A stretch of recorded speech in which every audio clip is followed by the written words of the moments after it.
तो सुबह सवेरे हेलो इंडिया देख रहे हैं आप। मैं हूं आपके साथ पूजा मोहन पांडे। नमस्कार, आपके साथ मैं हूं चारुल शर्मा और करेंगे एक बड़ी खबर का। पीएम मोदी के जापान दौरे का आज दूसरा दिन है। बड़ी खबर आपको बताई जा रही है और यहां पर वो G7 बैठक में भाग लेने के लिए जापान पहुंच चुके हैं। पीएम मोदी भागीदार देशों के साथ G7 के सत्रों में अपना विषय रखने वाले हैं। आपको बता दें, पीएम ने हिरोशिमा में महात्मा गांधी की प्रतिमा का अनावरण भी किया है। हिरोशिमा शांति स्मारक संग्रहालय का दौरा भी प्रधानमंत्री नरेंद्र मोदी करेंगे। दरअसल परमाणु बम पीड़ितों के स्मारक पर जाकर प्रधानमंत्री नरेंद्र मोदी श्रद्धांजलि देंगे और G7 के नेताओं के साथ वृक्षारोपण समारोह में भाग लेंगे। आपको बता दें कि G7 शिखर सम्मेलन में अलग क्वाड बैठक में भाग लेने के लिए प्रधानमंत्री पहुंचे हुए हैं। आज राष्ट्रपति जेलेंस्की के साथ भी बैठक होने वाली है। पीएम मोदी यूक्रेन के राष्ट्रपति के साथ द्विपक्षीय वार्ता भी करेंगे। तो प्रधानमंत्री नरेंद्र मोदी 3 दिवसीय जापान यात्रा पर हैं और यहां पर वो G7 बैठक में हिस्सा लेंगे। बिल्कुल, ये बैठक बेहद खास होने वाली है। आपकी टीवी स्क्रीन पर तमाम जानकारी। क्यों खास होने वाली है ये बैठक? क्योंकि देखिए, जो बाइडेन पहुंचे हुए हैं, जेलेंस्की पहुंचे हुए हैं, जिन पर सबकी नजर है, वैश्विक नजर है, जिनके साथ में प्रधानमंत्री मीटिंग करेंगे। बेहद अहम है। प्रधानमंत्री नरेंद्र मोदी का भी ये दौरा जापान में है। चलिए कुछ ग्राफिक्स के जरिए हम आपको और जानकारी देते हैं। हिरोशिमा में तीसरी व्यक्तिगत क्वाड बैठक है। हिरोशिमा में 4 वैश्विक नेताओं की ये तीसरी व्यक्तिगत बैठक है। बिल्कुल, हम क्वाड का जिक्र कर रहे हैं। क्वाड आज बैठक में शामिल होने के लिए 4 ग्लोबल लीडर्स पहुंचे हुए हैं। अमेरिकी राष्ट्रपति जो बाइडेन और ऑस्ट्रेलिया के पीएम एंथनी एल्बनीज भी पहुंचे हुए हैं इस दौरान। चारुल, बिल्कुल, और देखिए, जापान के पीएम फुमियो किशिदा और साथ ही भारत के प्रधानमंत्री नरेंद्र मोदी भी इसमें शामिल। और इस लिहाज से पूजा ये बेहद अहम हो जाती है क्योंकि वैश्विक स्तर पर देखें तो जो 4 महाशक्तियां जिन्हें माना जाता है, वहां के जो सबसे अहम हैं वो यहां पर हैं। बिल्कुल, तीसरी व्यक्तिगत क्वाड बैठक में भाग लेने के लिए प्रधानमंत्री पहुंचे हुए हैं। इससे पहले क्वाड समूह की मीटिंग ऑस्ट्रेलिया में होने वाली थी, जो कि अब जापान में हो रही है। यूएस राष्ट्रपति का ऑस्ट्रेलिया दौरा रद्द होने से क्वाड बैठक टल गई थी। अब जापान के हिरोशिमा में ये क्वाड की तीसरी व्यक्तिगत बैठक जो है वो चल रही है, जिसमें भाग लेने के लिए खुद प्रधानमंत्री नरेंद्र मोदी भी पहुंचे हुए हैं। प्रधानमंत्री ने क्या कुछ कहा है वो भी तो सुन लीजिए। G7 समिट की मेरी इस विजिट में मुझे सबसे पहले पूज्य महात्मा गांधी की प्रतिमा का अनावरण का सौभाग्य मिलना, ये अपने आप में एक बहुत ही बड़ा सुयोग है। आज विश्व क्लाइमेट और आतंकवाद की लड़ाई से जूझ रहा है। पूज्य बापू के आदर्श क्लाइमेट के साथ जो लड़ाई है उसे जीतने का उत्तम से उत्तम मार्ग है। उनकी जीवन शैली प्रकृति के प्रति सम्मान, समन्वय और समर्पण का उत्तम उदाहरण रही है। उसी प्रकार से बुद्ध और गांधी की धरती, जिसने विश्व को शांति का संदेश दिया, हिरोशिमा की धरती पर, और जापान जो कि भगवान बुद्ध के विचारों के से पल्लवित पोषित है, वहां पूज्य बापू की प्रतिमा अहिंसा के, करुणा के उन विचारों को आगे ले जाने में बहुत बड़ी प्रेरणा बनेंगे।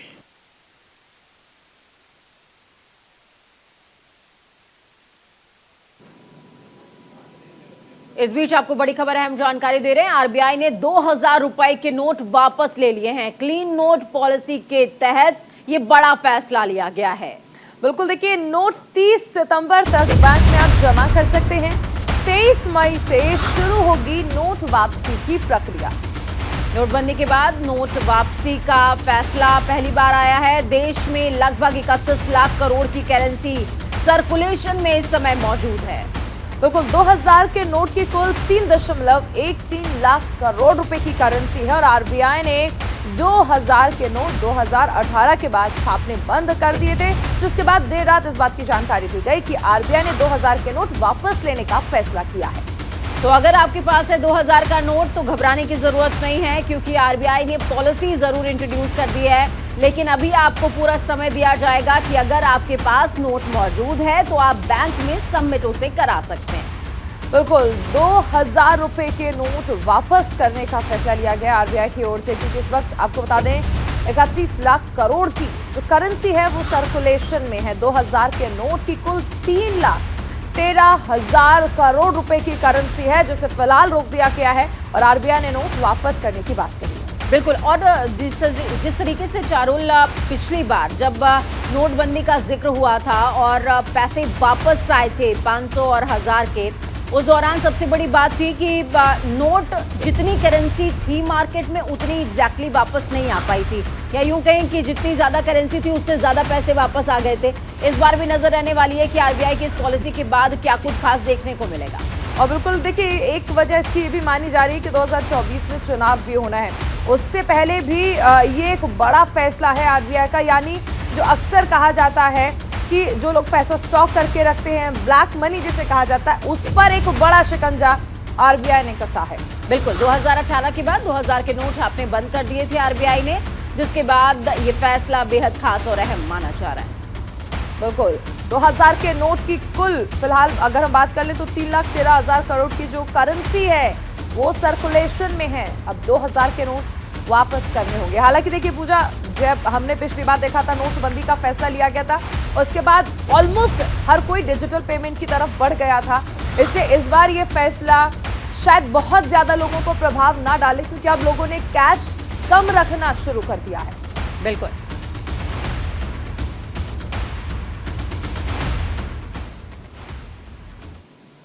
और चलिए इस बीच एक बड़ी खबर आपको बता दें, आर्यन खान क्रूज ड्रग्स मामले में यह बड़ी खबर है, समीर वानखेड़े को राहत मिली है। बॉम्बे हाई कोर्ट से समीर वानखेड़े को बड़ी राहत मिली है। हाई कोर्ट ने वानखेड़े को 22 मई तक गिरफ्तारी से राहत दे दी है। आज मुंबई सीबीआई दफ्तर में बयान दर्ज कराने जाएंगे वानखेड़े। बड़ी खबर, अहम जानकारी है इस वक्त की। वानखेड़े ने कहा कि मुझे शिकायत सीबीआई से नहीं है, एनसीबी के अधिकारी मुझे टारगेट कर रहे हैं, ये समीर वानखेड़े की ओर से कहा गया। लेकिन फिलहाल समीर वानखेड़े को बॉम्बे हाई कोर्ट से राहत मिल गई है, यानी 22 मई तक गिरफ्तारी से हाई कोर्ट ने राहत दी है।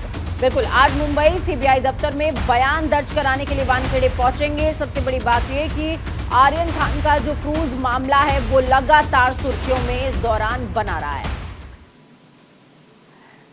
चलिए तो अब आपको कुछ ग्राफिक्स के जरिए समझाते हैं कि आर्यन खान क्रूज ड्रग्स मामला आखिर क्या था और कैसे इसमें समीर वानखेड़े का नाम सामने आया, क्योंकि इसमें समीर वानखेड़े पर गंभीर आरोप लगे थे और कहा गया कि 25 करोड़ रुपए की रिश्वत समीर वानखेड़े ने मांगी थी आर्यन खान को छोड़ने के लिए। बिल्कुल, आपको बता दें कि आर्यन खान को आरोपी ना बनाने की एवज में ये रिश्वत मांगी गई थी। सीबीआई ने वानखेड़े के खिलाफ एफआईआर भी दर्ज की है। 18 मई को सीबीआई ने पूछताछ के लिए उनको बुलाया था। एफआईआर को रद्द करने को लेकर वानखेड़े बॉम्बे हाई कोर्ट पहुंचे थे, जहां से उन्हें राहत मिली है। हाई कोर्ट ने वानखेड़े को 22 मई तक उनकी गिरफ्तारी जो है उस पर रोक लगाकर एक बड़ी राहत दी है। हालांकि कल ये भी देखा हमने पूजा की जिस तरह से जो चैट लीक हुई है उसके बाद कहीं ना कहीं वानखेड़े ये आश्वस्त नजर भी आ रहे थे कि फैसला उनके हक में ही आएगा। बिल्कुल, और ये बड़ी राहत है अपने आप में। इस बीच तमाम दर्शकों को बड़ी और अहम जानकारी देंगे। बड़ी खबर सामने आ रही है, अहम जानकारी। केंद्र सरकार ने सुप्रीम कोर्ट के फैसले को पलटा है। दिल्ली में अधिकारियों के ट्रांसफर पोस्टिंग का ये मामला है। अध्यादेश लाकर एलजी को दिए हैं ट्रांसफर पोस्टिंग के अधिकार। दिल्ली यूनियन टेरिटरी है, आधार बनाकर अध्यादेश लाई है केंद्र सरकार। दिल्ली में सुप्रीम कोर्ट समेत कई संवैधानिक संस्थाएं हैं। संवैधानिक संस्थाओं की सुरक्षा को लेकर केंद्र ने बड़ा और अहम फैसला लिया है। सीएम अरविंद केजरीवाल ने अध्यादेश लाने का अंदेशा पहले ही जता दिया था। बिल्कुल, केंद्र के अध्यादेश पर दिल्ली सरकार के मंत्री आतिशी का बयान आया केंद्र की मोदी सरकार अरविंद केजरीवाल से डरी हुई है, ये बातें आतिशी ने कही। दरअसल केंद्र ने सुप्रीम कोर्ट के फैसले को पलट दिया और दिल्ली में अधिकारियों के ट्रांसफर पोस्टिंग को फिलहाल एलजी के हाथ में ही रखा है, क्योंकि इस मामले में कोर्ट का जो फैसला आया था उसके बाद ये अधिकार जो है दिल्ली सरकार को दे दिए गए थे, लेकिन अब इस पर रोक लग गई है। बिल्कुल, देखिए चारुल, जिस तरीके से कल सुप्रीम कोर्ट में इस पूरे मामले की सुनवाई होनी थी और एलजी देरी कर रहे थे अधिकार देने में, अब केंद्र सरकार ने अध्यादेश ला दिया है। अध्यादेश के बाद अब दिल्ली सरकार के पाले में गेंद नहीं है, केंद्र सरकार के पाले में गेंद है। वो क्या करेंगे ये देखने वाली बात होगी। केंद्र सरकार जो ये अध्यादेश लेकर आई है, ये सुप्रीम कोर्ट की संवैधानिक पीठ के फैसले की साफ साफ अवमानना है। सुप्रीम कोर्ट ने यह फैसला दिया कि चुनी हुई सरकार के पास निर्णय लेने की ताकत होनी चाहिए। यही लोकतंत्र है, यही लोकतंत्र का सम्मान है। लेकिन आज जो अध्यादेश केंद्र सरकार लेकर आई है, वो उस हार के डर से, अरविंद केजरीवाल जी की सरकार को पावर देने के डर से वो ये अध्यादेश लेकर आई है। उन्होंने कहा है कि अरविंद केजरीवाल को दिल्ली की जनता ने चुन के भेजा हो, अरविंद केजरीवाल को दिल्ली की जनता ने 90% से ज्यादा सीटें दी हों, लेकिन अरविंद केजरीवाल दिल्ली नहीं चलाएंगे, केंद्र सरकार दिल्ली चलाएगी। तो ये साफ नजर आता है कि केंद्र सरकार अरविंद केजरीवाल से डरी हुई है, सुप्रीम कोर्ट के फैसले से डरी हुई है और उसकी वजह से ये अध्यादेश लेकर आई है जो सुप्रीम कोर्ट के फैसले की अवमानना है। चलिए एक बड़ी खबर आपको बता दें, कर्नाटक में नई सरकार का आज शपथ ग्रहण समारोह है और कांटेरवा स्टेडियम में शपथ ग्रहण समारोह रखा गया है। बड़ी खबर आपको बताई जा रही है। दोपहर को करीबन 12:30 बजे आप कांटेरवा स्टेडियम में शपथ ग्रहण समारोह देख सकते हैं। दूसरी बार प्रदेश के सीएम के तौर पर शपथ लेंगे सिद्धरामैया। डीके शिव कुमार उप मुख्यमंत्री के तौर पर शपथ लेंगे। कुछ विधायक भी मंत्री के तौर पर शपथ लेने वाले हैं और इसमें सोनिया गांधी, प्रियंका गांधी, राहुल गांधी भी शामिल होने वाले हैं।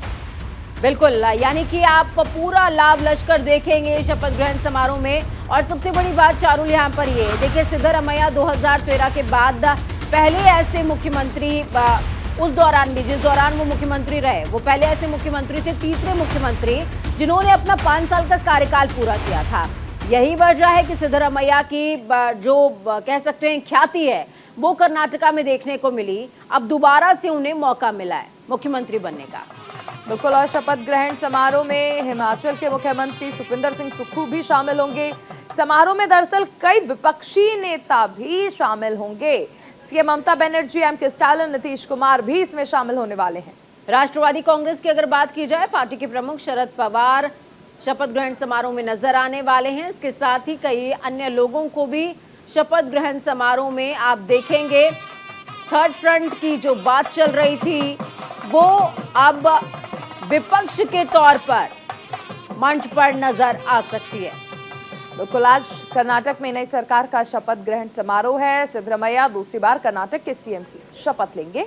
उप मुख्यमंत्री के तौर पर शपथ लेंगे, डिप्टी सीएम के तौर पर शपथ लेंगे डीके शिव कुमार। बेहद खास होने वाला है आज का दिन। राहुल गांधी समेत कई दिग्गज कांग्रेस के नेता शामिल होंगे शपथ ग्रहण समारोह में।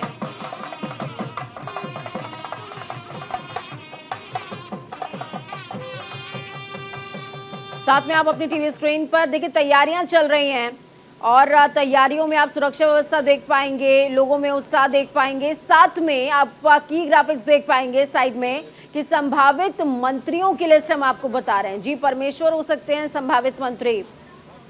जी परमेश्वर, इनका नाम देखिए पूजा सीएम रेस में भी चला था, हालांकि बहुत ज्यादा आगे तक नहीं पहुंच पाए थे। इसके साथ ही एक नाम आप प्रियंक खड़गे का भी देख सकते हैं।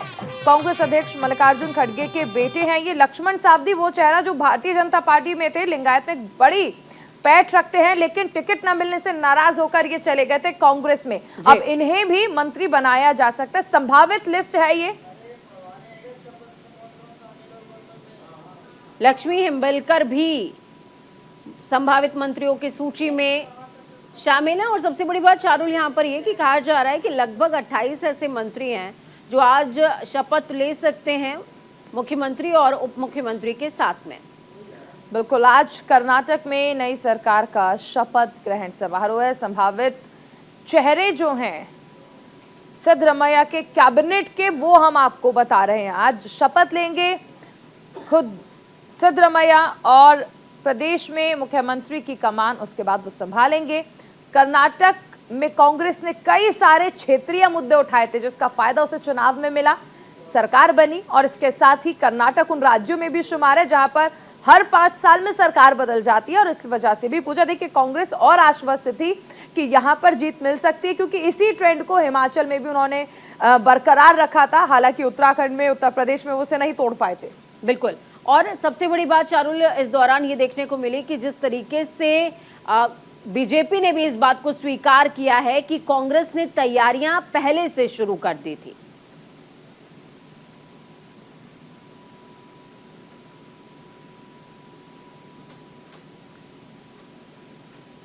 तो अब ग्राफिक्स के जरिए आपको बताएंगे कि आखिरकार शपथ ग्रहण समारोह में किनको निमंत्रण मिला है, किनको निमंत्रण नहीं मिला है। हेमंत सोरेन सीएम है झारखंड के, इनको निमंत्रण मिला है। नीतीश कुमार मुख्यमंत्री हैं बिहार के, इनको भी निमंत्रण मिला है। इसके साथ ही बिहार के डिप्टी सीएम तेजस्वी यादव, वहीं पश्चिम बंगाल की CM Mamata Banerjee, MK Stalin जो कि तमिलनाडु के सीएम हैं, इन्हें भी न्योता भेजा गया है। अखिलेश यादव का जिक्र करेंगे, समाजवादी पार्टी के राष्ट्रीय अध्यक्ष हैं, इनको निमंत्रण मिला है। शरद पवार अध्यक्ष हैं एनसीपी के। उद्धव ठाकरे पूर्व मुख्यमंत्री हैं महाराष्ट्र के, इनको भी निमंत्रण मिला है। बिल्कुल, नेशनल कॉन्फ्रेंस के प्रमुख फारूक अब्दुल्ला को भी न्योता भेजा गया है। वहीं सीपीआईएम के जनरल सेक्रेटरी सीताराम येचुरी को भी इन्विटेशन भेजा गया है। बिल्कुल, डी राजा जनरल सेक्रेटरी हैं सीपीआई के। महबूबा मुफ्ती की अगर बात करें, अध्यक्ष एमपीडीपी के, इनको भी निमंत्रण भेजा गया है। बिल्कुल, देखिए, ये हमने बात करी उन नेताओं की, उन बड़े चेहरों की जिन्हें न्योता भेजा गया, लेकिन अब आपको ये भी बता दें कि किससे न्योता नहीं भेजा गया है। दिल्ली के सीएम अरविंद केजरीवाल को दरअसल न्योता नहीं भेजा गया है। तेलंगाना के सीएम के चंद्रशेखर राव को भी न्योता नहीं भेजा गया है कर्नाटक में होने वाले शपथ ग्रहण समारोह में। और यहां से पूजा ये भी समझना होगा कि एक तरफ विपक्षी एकता की बात की जा रही है, लेकिन विपक्ष के कुछ चेहरों को बुलाया जा रहा है, कुछ बड़े चेहरों को नहीं बुलाया जा रहा है, जिनमें दिल्ली के मुख्यमंत्री अरविंद केजरीवाल भी शामिल हैं। बिल्कुल, और दिल्ली के जो मुख्यमंत्री अरविंद केजरीवाल, वो सीधे तौर पर लोहा लेने के लिए जाने जाते हैं केंद्र सरकार से। उनका ना होना अपने आप में बड़ी बात है। जगनमोहन रेड्डी का भी जिक्र कर लेते हैं यहाँ पर। सीएम है आंध्र प्रदेश के, पिनाराई विजयन सीएम है केरला के, इनको भी निमंत्रण नहीं मिला है। बीएसपी अध्यक्ष मायावती को भी नहीं मिला है इनविटेशन, और एक वजह इसकी ये भी हो सकती है, लंबे समय से उत्तर प्रदेश की राजनीति में बसपा गायब नजर आ रही है, उतनी एक्टिव नहीं है। शायद ये भी एक वजह है कि उन्हें इस शपथ ग्रहण समारोह से दूर रखा गया है। तो वहीं एक तरफ कांग्रेस 20 मई को होने वाले शपथ ग्रहण की तैयारियों में जुटी हुई है, शपथ को लेकर जोरों शोरों से तैयारी चल रही है। तो दूसरी तरफ कांग्रेस कार्यकर्ता भी कर्नाटक में कांग्रेस को मिली बड़ी जीत से काफी ज्यादा उत्साहित नजर आ रहे हैं। इसी कड़ी में कांग्रेसी कार्यकर्ता हनुमान मंदिर पहुंचे, जहां उन्होंने बजरंगबली का दर्शन पूजन किया। इससे पहले भी कर्नाटक विधानसभा चुनाव में कांग्रेस को सफलता के बाद कार्यकर्ताओं ने मंडला में जश्न मनाया था। हनुमान जी के मंदिर में जाकर पूजन अर्चन किया था। जय बजरंगबली के नारे लगाते हुए कांग्रेस के कार्यकर्ताओं ने रैली निकाली थी और जमकर आतिशबाजी भी की थी। बिल्कुल, आतिशबाजी करते नजर आए, खुश नजर आ रहे हैं कार्यकर्ता। और लंबे इंतजार के बाद चारुल उनको ये जीत मिली है, और बजरंगबली को वो कैसे भूल जाएं। बजरंगबली ने जो कारनामा कर्नाटक में करके दिखाया है, वो कार्यकर्ताओं के दिल के बहुत करीब है। बिल्कुल, कांग्रेस ने बजरंग दल को बैन करने की बात कही थी और तभी से बजरंगबली का मुद्दा एक अहम मुद्दा रहा जिसके इर्द गिर्द कर्नाटक की राजनीति घूमी। और ऐसे में जिस दौरान रिजल्ट्स आए थे उस टाइम भी हमने ये देखा कि कांग्रेस के जो कार्यकर्ता हैं वो बजरंगबली जी की तस्वीर लेकर साथ में घूमे थे, साथ बांट रहे थे। और आज जब शपथ ग्रहण समारोह होना है तो उससे पहले भी कार्यकर्ताओं में उत्साह है, वो बजरंगबली के मंदिर जा रहे हैं, आशीर्वाद ले रहे हैं। बिल्कुल, आप ये तस्वीरें देख पाएंगे, श्री मारुति मंदिर की ये तस्वीरें हैं जहां पर कांग्रेस के तमाम कार्यकर्ता पहुंचे हुए हैं। चलिए, एक बड़ी खबर आपको बता दें, ममता बनर्जी के भतीजे को सीबीआई ने समन भेजा है। शिक्षक भर्ती घोटाला केस में पूछताछ के लिए समन भेजा गया है। पश्चिम बंगाल में कथित कैश फॉर जॉब घोटाला। अभिषेक बनर्जी से आज कोलकाता सीबीआई दफ्तर में पूछताछ होगी। बड़ी खबर, अहम जानकारी आपको दे रहे हैं। सीएम ममता ने बीजेपी पर आरोप लगाए हैं। विपक्ष के नेताओं पर केंद्रीय एजेंसियों का इस्तेमाल यहां पर पश्चिम बंगाल की मुख्यमंत्री ममता बनर्जी ने लगाया है, क्योंकि ममता बनर्जी के भतीजे को सीबीआई ने समन भेजा है और आज सीबीआई दफ्तर में पूछताछ भी होनी है। बिल्कुल, आपको बता दें कि देखिए मामला क्या है। कथित कैश फॉर जॉब घोटाले में आरोपी हैं अभिषेक बनर्जी, जिनको समन भेजा है सीबीआई ने, जिसके बाद ममता बनर्जी एक्टिव मोड में नजर आ रही है। बिल्कुल, सबसे अहम चीज है कि विपक्षी पार्टियां लगातार ये आरोप लगाती हैं कि केंद्र सरकार जो है वो केंद्रीय जांच एजेंसियों का गलत इस्तेमाल करती है। अब ऐसे में ममता बनर्जी के भतीजे को भी सीबीआई का समन भेजा गया। ममता बनर्जी उन नेताओं में शामिल हैं जिन्हें कर्नाटक में इनविटेशन भेजा गया है, तो कहीं ना कहीं ये प्रेशर पॉलिटिक्स का हिस्सा भी है।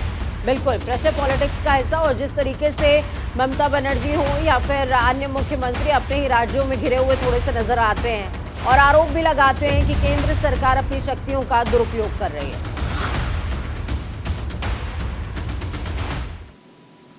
तमिलनाडु सरकार ने 16 लाख सरकारी कर्मचारियों पेंशनर्स के लिए 4% डीए बढ़ोतरी की घोषणा की है। सीएम एमके स्टालिन ने यह घोषणा की है और बताया कि राज्य सरकार के कर्मचारियों और पेंशन भोगियों के लिए 7वें वेतन आयोग के महंगाई भत्ते में 4% की बढ़ोतरी को मंजूरी दे दी गई है। डीए बढ़ाने का फैसला वित्तीय वर्ष की शुरुआत में ही होगा। बता दें कि इससे 16 लाख राज्य कर्मचारी, शिक्षक और पारिवारिक पेंशनर्स को मदद मिलेगी। हालांकि महंगाई भत्ता बढ़ने के कारण सरकार की बैलेंस शीट में प्रत्येक वर्ष 2367 करोड़ का सरकारी खर्च और जुड़ जाएगा।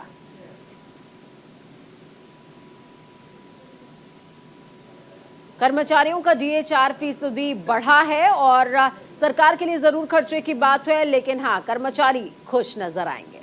और इसी के साथ इस बुलेटिन में फिलहाल इतना ही। देश और दुनिया से जुड़ी तमाम ताजा खबरों को जानने के लिए आप बने रहिए न्यूज़ इंडिया के साथ। नमस्कार।